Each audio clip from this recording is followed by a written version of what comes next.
Welcome to another episode of the Story Lab. This week we're welcoming Melih Oztalay, the CEO of SmartFinds Marketing, and we discuss the importance of stories and human connection in the ever-changing marketplace, all in an effort to make your story the one they remember. So let's jump into the conversation right now. Predominantly B2B, don't get me wrong, but I don't care if you're B2B or B2C. The marketplace has changed such that people are looking at your story, not the fact that you put some ad in front of them that's disrupting whatever it is that they came for on that webpage. And unfortunately, advertising on any webpage and any video, etc., is a disruption.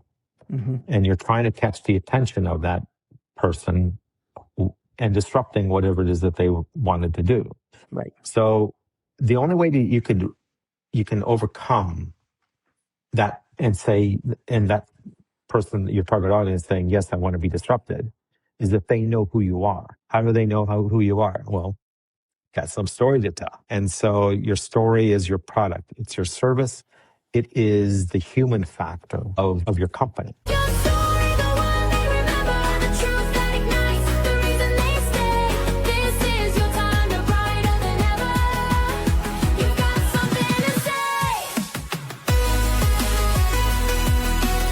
Don't quote me on this, maybe 20, 25 years ago, there was this big thing with the ad agencies of getting the CEO in front of the marketplace. That was a big factor. And so, yeah, let's get the CEO and he can tell his story, right? But right, wrong, or indifferent, it was about telling a story, right? It's about getting the human behind the company up into the front. We need to humanize our marketing efforts.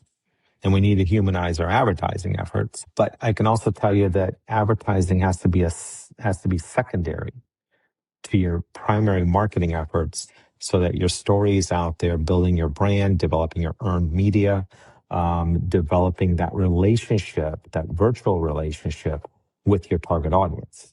Yep. Now, that's what's going to help make sure that your advertising dollars, which comes later, is more effective, right? So if I don't have my story, and I'm just throwing out a number, and it costs me $100,000 to get to where I want, if I have my story, it might only cost me $30,000 to get the results I'm looking for.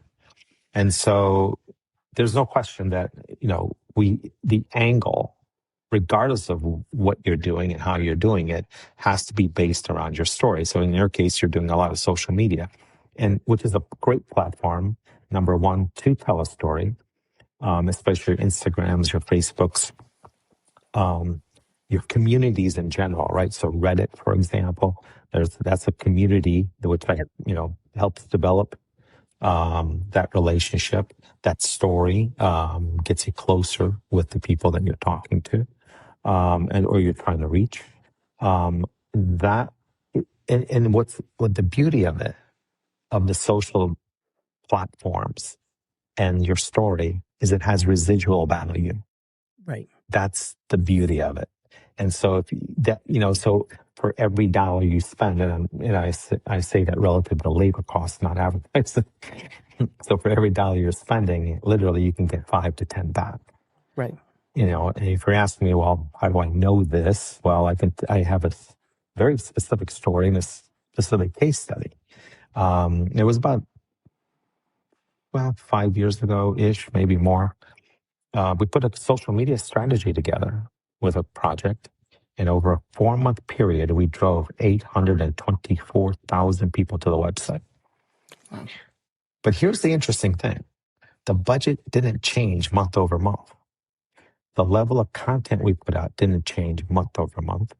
The amount of labor hours that were spent by the team didn't change month over month. All we had to do is keep that story intact, keep building on it.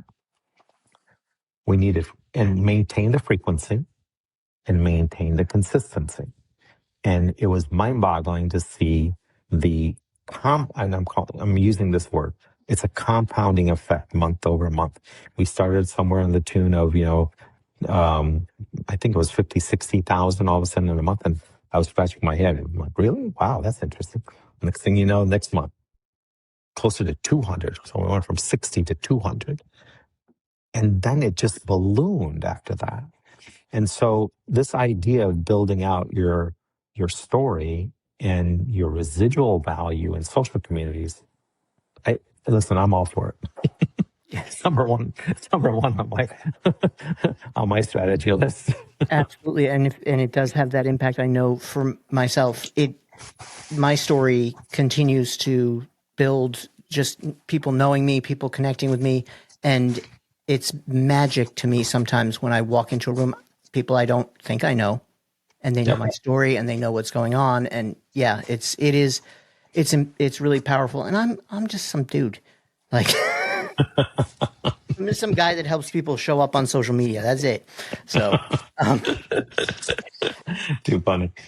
Listen, if as long as you can be creative around what you're doing and how you're doing it, and keep asking yourself questions. yep. I think that's the main thing. Is staying siloed is not a good idea. Try to expand out, and to be perfectly honest with you, the only way to expand out is to ask yourself a question. What if, right? If I go do this, or ask the why question. Well, why this? It only takes one or two questions to yourself, or with your team, and all of a sudden you start to expand out.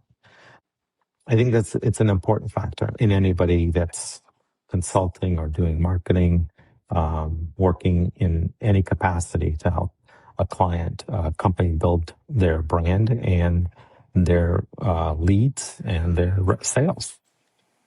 If you were giving a takeaway for people today, Mhm. when it comes to the changes in technology, the things that are, everything that's happening on the internet right now, Yeah.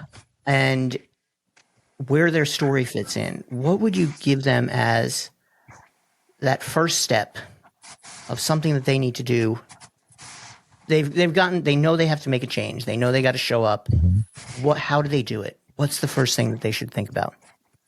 Don't be afraid to make a mistake. I think that's the one fear factor that hinders people from jumping in terms of doing something, right? The way that I would frame this is this. I don't know if you're familiar with the book called Crossing the Chasm, but it goes back to the 1980s when IBM came out with the PCs, etc. That book has been updated quite frequently since then, and it's about the human factor, right? Early adopters versus late adopters, and it's a bell curve, and everybody else is in the middle, and that's when they adapted, and so on. So the reason I'm bringing that up over here as it relates to this is that bell curve was whatever, like this, right? Some time frame. Yeah. But at the rate that we are changing right now, that time frame has to be squished, right? Yep. And it's like, and I say this from a business standpoint, because you don't have time to lag, and you don't have time to lag to be competitive. You don't have time to lag to miss the opportunity on whatever that new thing is to jump forward.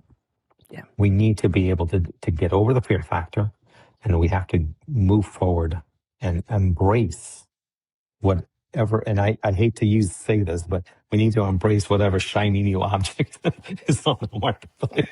Remember when we used to tell them to avoid those shiny new objects? Yeah. I know. We have to accept them. It is definitely one of those things that, because I know I was an early adopter with some of the AI stuff, and then I started using that, and I was like, I didn't like the way that it was helping people create content, so I kind of pulled back on it. And now I feel like I'm way behind, and that's funny to me because I'm an early adopter. I like all the new technology. My clients are not early adopters. I generally work with 40 to 60-year-old females. They're not early adopters. So getting them onto some of these things is definitely a challenge. So, and I think it's hard for people. I think people keep on looking, especially when I go back, even 5 years ago or 10 years ago. I think people keep looking for, I need to wait till something proves itself. Right. You don't have time for that anymore. Yeah. By the time something improves itself, you're either late to the game or there's something new on the market again.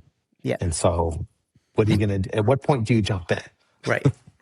You're never going to catch up if you wait till something proves itself. No. There's just no way. No, not happening.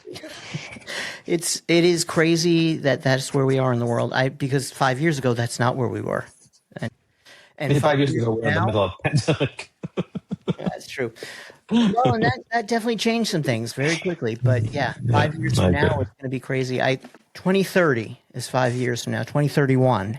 And I can only imagine the speed of development then. We've just got to start running now. Yeah, exactly. So, all right. Well, thank you for all of this. I appreciate you coming in, Aaron. Is there anything, where can we find you if we want to find you after this podcast? Sure. So number one, check out our website. It's smartfindsmarketing.com. The other thing I usually suggest for people to do is connect with me on LinkedIn. I am active on LinkedIn. I have 23,000 very close friends. Very close friends. So if you tag me on your post, and we don't have to be connected for you to tag me, I will get an email. It'll become my to-do. I'm happy to react. I put in a solid paragraph. I put in the hashtags, and effectively help to expand your reach through my network. Now, granted, there are people with much larger networks than I have, but nonetheless, I've got a decent network and followers that will help. And I guarantee if you look for Melih Oztalay, I'll be the only one there. So thank you very much for being here. I appreciate it. You bet, Jonathan.